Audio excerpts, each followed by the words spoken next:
what we know so far.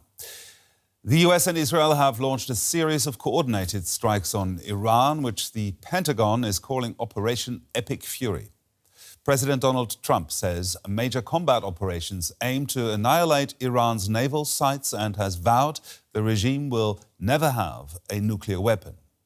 Iran's Revolutionary Guard says it has retaliated by launching drones and missiles against Israel and US bases in the region. Blasts have been heard in the United Arab Emirates, in Jordan, in Bahrain and in Kuwait. Now, as we've heard, blasts have been reported in countries across the Gulf as Iran launches retaliatory strikes. Saudi Arabia says Iran carried out attacks on the United Emirates, Bahrain, Qatar, Jordan and Kuwait. There have been reports of explosions and sirens across the region as missile defenses spring into action. Iran always threatened to target US bases in the region if Washington launched an attack on its territory. We can now speak to journalist Anjana Sankar, who is in the capital of the United Arab Emirates, Abu Dhabi. Anjana, there were reports of blasts heard in Abu Dhabi. What more can you tell us? Yes, this has been quite a shocking incident for many, though a lot of people have been expecting. We were praying this war will not happen. A lot of people don't want it, but this has happened.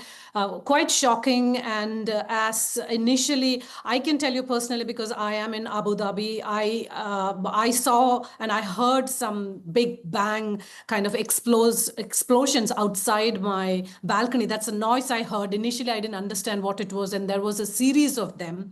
And then we started getting messages from people, all of them confirming that there was this, explosive noises that they heard. Initially, there was a lot of confusion. People was not sure because with this escalation that we see between these two countries, I don't think many people expected that Iran will directly strike Abu Dhabi, and they have been threatening that if there is a military confrontation, direct confrontation by Israel or US, they will retaliate, and all the US bases in the Gulf countries will be legitimate target. And I think that is what has happened. But what is striking is it is not just one isolated strike. As I said, there was a series of explosions that I heard, and later the Ministry of Defense and UAE authorities confirmed that there was a barrage of ballistic missile attack on Abu Dhabi. They intercepted most of them, but there was one casualty reported. I think it's the first one in this conflict, which is a clear indication that the Gulf countries are not just going to be neutral observers. They're not just going to play diplomacy. They have been directly dragged into this conflict.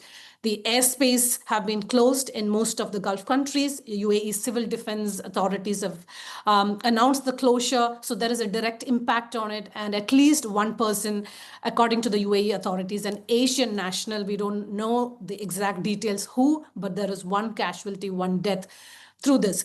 So I understand, as a journalist who have been covering conflicts, is that Iran, by declaring this direct conflict, directly attacking them, and this is not a proxy level attack. These are not non-state actors attacking the Gulf countries. This is a state level direct Iran's ballistic missile attack across the borders into the Gulf states. So this is, I think, totally new. They set a new precedent, and this is rapidly moving from an isolated strike and is spilling into multiple states in the Gulf region. Thank you very much for this update, the journalist Anjana Sankar there in Abu Dhabi.